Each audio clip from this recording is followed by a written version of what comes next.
Hey friends, this is Erin from the North Liberty Library, and I am the Youth and Teen Services librarian here. Yes, we are the library that's connected to the rec center. We are currently not open for people to come in and hang out or to browse books because of COVID, but if there's anything that I talk about or just that you want to check out, you still can. We are doing our curbside service, so we bag up the books after we clean them, and then when you arrive at the library, we bring them outside for you, and it's contactless, so it's safe. You can also check out some of these books that I'm going to talk about on Digital Johnson County. And I know that the sixth graders were definitely introduced into how to use Digital Johnson County a couple weeks ago. So every student has a library card, whether you know it or not, and it's called your AIM card, and it uses your student ID to check out books. So if you don't have a library card with us, you can still use your AIM card and check out some things. So I have been reading a lot of graphic novels lately. They are one of my favorite things to read. I love the words, and then I love the pictures, and I love that it uses both sides of your brain to figure out what's going on in a book. And remember, if anybody tells you that graphic novels aren't real books, have them come talk to me and I will explain to them why that's not true. So I'm gonna get started. This book is called Stargazing by Jen Wang. Oh, I love this book so much. If you've ever felt like you don't fit in, and then you meet somebody who definitely doesn't fit in, but manages to become friends with everybody anyway, this book is kind of for you. So, book about friendship. We have Moon and we have Christine, and they are in the Asian American community. And Christine comes from a very straight-laced family, mom, dad, little sister. She has to play the violin. She has to be kind of perfect, get good grades, wear the right clothes, never wear nail polish, don't be loud, don't be wild. And Moon comes from a very different family. Dad isn't in the picture anymore. Mom is working all the time, and so Moon is kind of left by herself a lot. She's also loud and fun and the exact opposite of Christine. She's really into K-pop, and she likes to draw, and she's a little strange sometimes, but anyway, she ends up moving into the little apartment behind Christine's family's house. They have a little, their grandfather used to live in there, so but he's no longer in the picture. So Moon and her mom move in, and she and Christine become really good friends. And Christine starts trying new things. Moon wants Christine to audition for the school's talent show with her. And it's a really great book about discovering who you are and not being afraid to be who you are. But then something happens, as things usually do in books, or else they'd be really boring to read. And Christine does something that she's not proud of, and not related. But after this episode happens, Moon has kind of a tragic thing that happens to her. And then the end of the book is kind of about how Christine can redeem herself to be a better friend to Moon. And things resolve, and it's actually great. They end up performing at the talent show, doing this K-pop dance, and I really love it. So friendship, friends, things that, traditionally perfect kids do that maybe aren't the best choice, and then making up for it at the end. Jen Wang is awesome. She's written some books, graphic novels for older kids, probably more like teens. So if you like her work, you can check it out. And the story is actually based on some real events, and there's a little afterword in there that the author has written. So it's not exactly about her life, but it's based on an episode in her life. So anyways, check this out. Stargazing by Jen Wang. Love it. This is available on Digital Johnson County as well. All right. I love a good superhero story. This is Superman Smashes the Klan. And it's actually written by Jean Luen Yang, who has written a lot of other great stories for kids. And anyway, so it's the story of the Lee family who moved from Chinatown to Metropolis, and how they have to learn to fit in their new home. Mom doesn't speak English very well. They're all encouraged to speak English, but then there's also another thread of the it's not called the Ku Klux Klan, but that's what it's based on. And they come and they try to scare the Lees out of the neighborhood by doing awful things like burning a cross, try to get them to go back to Chinatown. Superman comes in and saves the day, as he does. But also it's the story of Superman trying to figure out his roots. At least in this story, he doesn't know where he comes from originally, and so he's trying to figure that out. The boy in the book, he's trying to make friends. The girl, she's trying to figure out how to be herself, and ends up becoming friends with the junior reporter that works at the Metropolis newspaper, where Clark Kent also works, and Lois Lane. So if you're familiar with the Superman story, this is a great book to kind of learn some of the backstory of Superman, but it's also a really great book that talks about issues of race and, good conquering evil, which I always like. There's great pictures. Roberta and Superman have some pretty good conversations. And again, Superman wins in the end, just so you know. But it's got some good climactic moments, and some good conversations can be had out of this one. So Superman Smashes the Klan. This one is not available on Digital Johnson County, unfortunately. All right, so this is Rickety Stitch and the Gelatinous Goo, The Road to Eppley. This book is crazy. It's got some more advanced humor, so not for the little kids.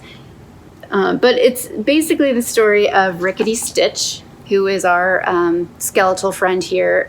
Stitch is a name that was given to medieval bards, or people that would sing to entertain people. And he has somehow come back to life with his friend Goo here. And he's trying to figure out all through this book how he came to be and who he was before. And so it's kind of a quest story. He meets a goblin. They have to go to a gnome to get help to get away from this giant with two heads. And it's a crazy story, but I really enjoyed the pictures and the overall tale, because there's battle of good and evil, and there is definitely a lot of humor in this book. Anyways, if you like stories about fantasy with ogres and trolls and goblins and gnomes and unicorns that aren't sparkly and pooping rainbows all the time, this book is for you. He's going on his quest to figure out how to get to Eppley, which is, again, that land that he keeps, or the song that keeps coming up in his dreams, and he's trying to piece it together. And, oh, man, Gelatinous Goo and Rickety run into an ogre with 2 heads, and the ogre's trapped in this castle, and the only way to get out is to steal magic from this gnome. And so anyway, there's a whole thing that goes on there, and they eventually find the gnome and get their way, and they get out, and they decide to continue their quest to Eppley. So there is a book 2, and I believe a book 3 coming. We have book 2 in our collection. Neither one of these is available on Digital Johnson County, unfortunately, but I highly recommend them. I really like the way it's laid out, and the colors are great, and you can actually download the song if you're interested. And then at the back, it kind of gives you an insight into, there's excerpts from the extraordinarily exhaustive Encyclopedia of Eam, which is the land that they inhabit. And if you're interested in the entirety of the song lyrics, they're in here too. So if you're wanting to know more about what a stitch is, gelatinous goo, legend of Thalatos, which comes in here. Also, like, what in the world a lich is. That's a lich. I first learned about liches in Adventure Time. So if you like Adventure Time, this is also a good one to check out. And like I said, we do have the second one as well. As a more fiction-related story that is a great companion to the graphic novel, The Inquisitors Tale, or The 3 Magical Children and Their Holy Dog by Adam Gidwitz. If you are familiar at all with the A Tale Dark and Grim, Adam Gidwitz wrote those, and they're a lot of fun with twists on fairy tales. So this is a story about 3 kids, Jean, who can see the future, and William, who is a young monk with super strength, and then we have Jacob, who can heal any wound, and then their mystical greyhound. They are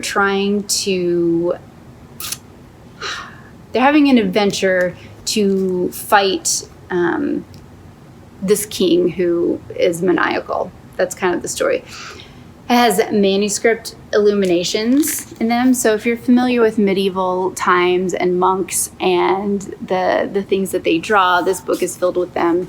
But they're little chapters that are each told by different people. And when you get older and you continue on in school, you will eventually have to read book by a person named Chaucer, and this is very similar to that in that it's different tales told by different people, and it's very witty.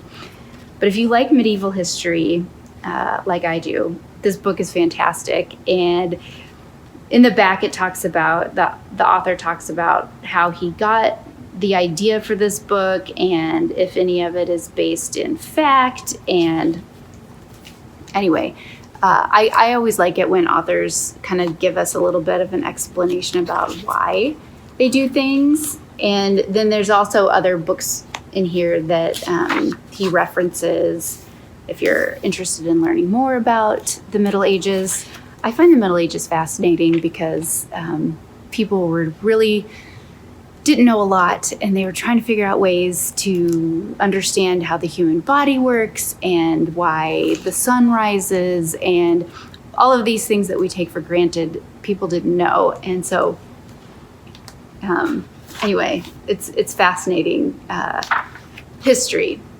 So adventure book also with kids that are extraordinarily talented, but also they're just regular people too. And their dog, the greyhound, is great. All right, so Inquisitor's Tale. This is, I didn't check before I started this video, but I'm sure it's on Digital Johnson County. And then lastly, I'm going to talk real quick about 2 books that are graphic novels, but It's more historical fiction. This one is called Illegal by Owen Colfer, who wrote Artemis Fowl, if you're familiar with that. But it's the story of Igbo and Kwame, and they're fleeing African Ghana, and they have to cross the Sahara Desert, and then they have to get in a boat and get to Greece. And this is a very common story that is rooted in real life, where people are fleeing the Sudan or Ghana, other places in Africa that are war-torn, and they're looking for a better life in Greece. And the boys in this book, their older sister has already fled to Greece, and they haven't heard from her, so they're going to find her.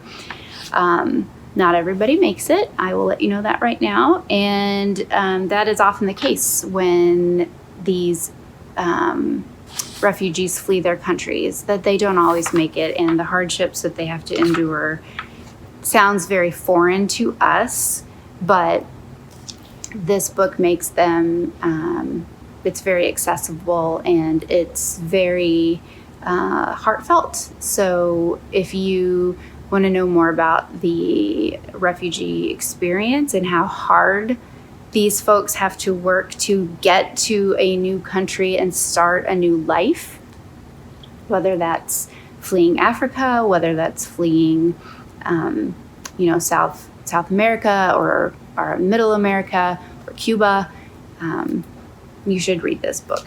It is available in digital Johnson County, and it's the pictures are pretty raw, and I think that we just don't know what other people are going through, and reading can help us understand that a little bit better. So, Illegal. And then the other one is called Catherine's War. This one is not available on digital Johnson County, but it's loosely based on the author's, her mother's life as a Jewish girl living in France at the end of World War II, when the Nazis had taken over a good portion of France. And Hitler had put in place his final solution, which was his plan to basically kill all the Jews and other undesirables at the end of World War II. So Catherine, it's not actually her real name. She had to change her name to make it less Jewish. It's her story. She is living at a home for orphans of the war, and she is a gifted photographer. And I should say not every student that is at this school is an orphan, but their parents have gone missing but are presumed dead. So it's her story about living in this home with other Jewish kids in hiding, and how she then has to go and live in other places while trying not to get caught, because people tell on you, and they don't want you to. I'm sorry. Some people in France were basically ratting out their neighbors who were hiding Jewish refugees. So this is her story, and in the back there are some questions that readers have asked, but there's also pictures of the real life school that her mother was in. So while this is a book that isn't like an autobiography or even a biography, it is based in fact. So if you like historical fiction, this is a book for you. If you have any questions about any of the books I talked about, please let me know. You can call the library at 626-5701, or you can email us at northlibertylibraryservices@gmail.com if you want to check out books, or if you have questions about how to use your card or anything like that. Again, someday we will be back to normal, and you can come in and browse the shelves, and then in another someday we'll be really, really open, and you can come in and hang out and just be part of the library again. We miss you all, and again, let me know if there's any of these that you want or if there's anything else that you want. And that's all I have for you, friends. Thanks!